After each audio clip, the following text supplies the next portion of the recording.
Hello, elementary school students across America and on United States military bases around the world. I'm Michael T. Mondak, and I'm back with you on this Tuesday and coming to you virtually from outside the Opera House in Sydney, Australia. As you know, I come to you virtually daily, read one picture book to you, your parents, and your teachers. I like to start with a teaser as to what I'll be reading, and here is today's teaser. Have you ever been asked to do something very unique? And if you did you get a medal for it? Well, Curious George did something very unique and was presented with a medal for it. It's the basic storyline of Margaret and H.A. Ray's Curious George Gets a Medal. Here we go. This is George. He lived with his friend, the man with the yellow hat. He was a good little monkey and always very curious. George was alone this morning, looking at a picture book when the doorbell rang. It was the mailman. "Here is a letter for you," he said. "Put it on your friend's desk. He'll read it to you when he comes home." George was curious. It was not often that someone wrote him. Too bad he could not read the letter, but maybe he could write one himself. In the top drawer of the desk there was paper and ink and a fountain pen. George sat down on the floor and began to write, but the pen was dry. It needed ink. George would have to fill it. He got a funnel from the kitchen and started pouring ink. But instead of going into the pen, the ink spilled all over and made a big blue puddle on the floor. It was an awful mess. Quickly, George got the blotter from the desk, but that was no help. The puddle grew bigger all the time. George had to think of something else. Why, soap and water. That's what you clean up with. From the kitchen shelf, he got a big box of soap powder and poured all the powder over the ink. Then he pulled the garden hose through the window, opened the tap, and sprayed water on the powder.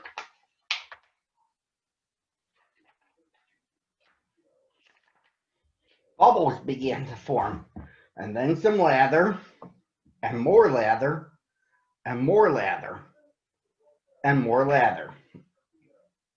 In no time, the whole room was full of lather, so full indeed that George had to escape in a hurry. When he was safely out of the house, he first turned off the tap. But what next? How could he get rid of all the lather before his friend came home? George sat down in the grass and thought for a long time. Finally, he had an idea. He would get the big shovel and shovel the lather out of the window. But where was the lather? While George had been outside thinking, it had all turned into water.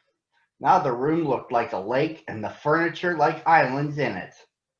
The shovel was no use. A pump was what George needed to get the water out, and he knew just where to find one. He had seen a portable pump at the farm down the road. The farmer was away working in the fields. Nobody noticed George when he got the pump out of the shed. It was heavy. He would need help to pull it all the way back to the house.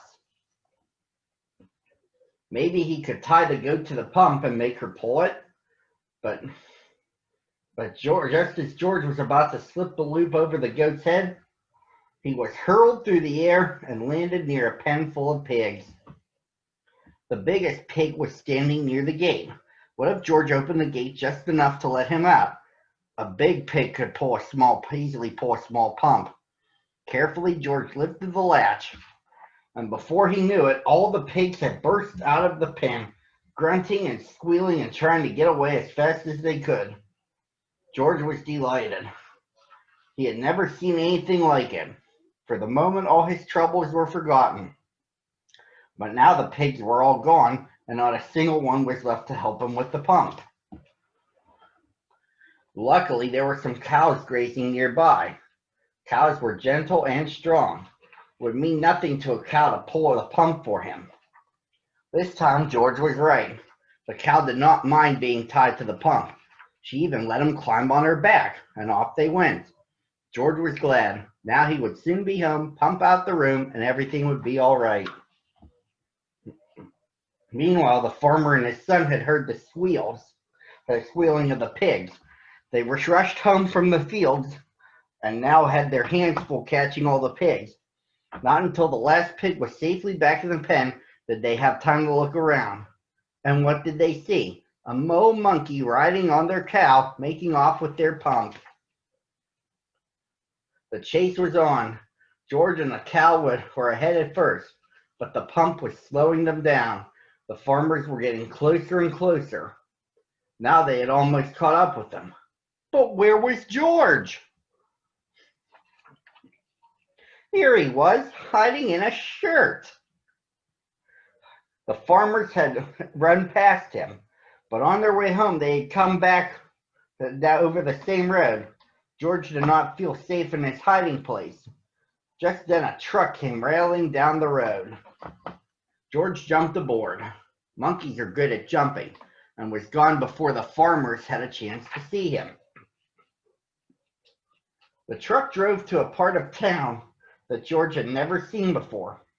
At last it stopped in front of a large building. It was the museum. George did not know what a museum was. He was curious. While the guard was busy reading his paper, George slipped inside. He walked up the steps and into a room full of all sorts of animals. At first, George was scared, but then he noticed that they did not move. They were not alive. They were stuffed animals, put into the museum so that everybody could get a good look at them. In the next room, George saw something so enormous it took its breath away. It was a dinosaur. George was not scared this time. He knew it was not real. He looked at the dinosaur and then at the baby dinosaur. And then he saw the palm tree full of nuts. George liked nuts. Suddenly he felt very hungry. He had missed lunch that day. He would climb up and just then he had heard footsteps. He had to hide again. But where? A family came in to look at the dinosaur. They paid no attention to the little monkey who was standing there. The monkey did not move. He stood so still they thought he was just another stuffed animal. George was glad when they were gone. Now he could pick the nuts. He climbed up the dinosaur's neck and started to pull, but the nuts would not come off. George did not know they were not real either. He pulled harder and harder. The tree began to sway. Crash! Down came the tree on the dinosaur's head. Down came the dinosaur, and down came George. Guards came rushing in from all sides, and underneath the fallen dinosaur, they found a little monkey. They pulled him out of there and brought him to Professor Wiseman, who was the director of the museum. Professor Wiseman was terribly angry. "Lock that naughty monkey up right away," he said, "and take him back to the zoo. He must have ran away from there." George was carried off in a cage. He felt so ashamed. Suddenly, the door opened. "George!" somebody shouted. It was his friend, the man with the yellow hat. "Seems like you got yourself into a lot of trouble today," he said, "but maybe this letter here will get you out of it. It's from Professor Wiseman. He needs your help for an experiment. I found it on my desk at home, but I couldn't find you anywhere, so I came over here to talk to the professor." And this is what the letter said. "Dear George, a small spaceship has been built by our experimental station. It is too small for a man, but could carry a little monkey. Would you be willing to go up in it? I have never met you, but I hear that you are a bright little monkey who can do all sorts of things, and that is just what we need.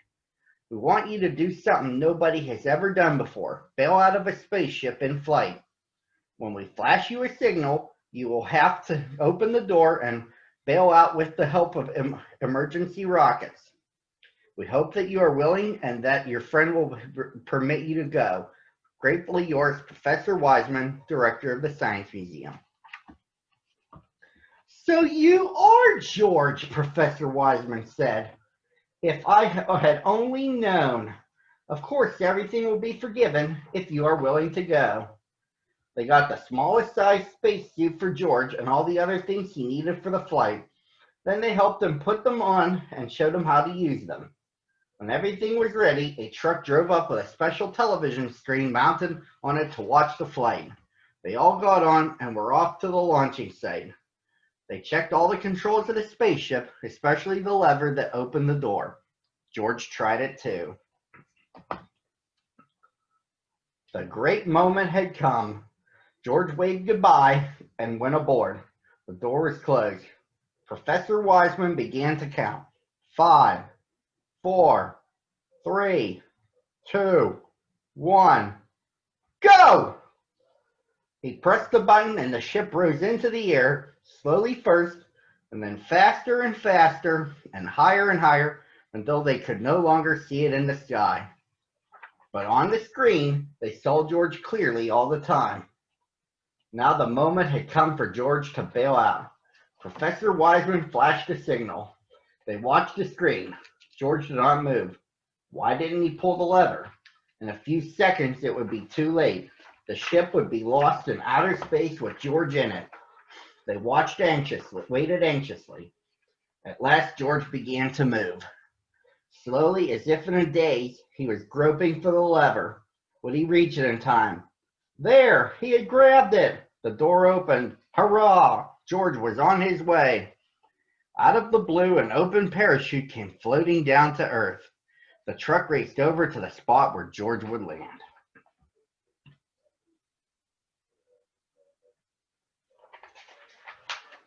What a welcome for George. Professor Wiseman hung a big golden medal around his neck. Because, he said, you are the first living being to come back to Earth from a space flight. And on the medal it said, to George, the first space monkey.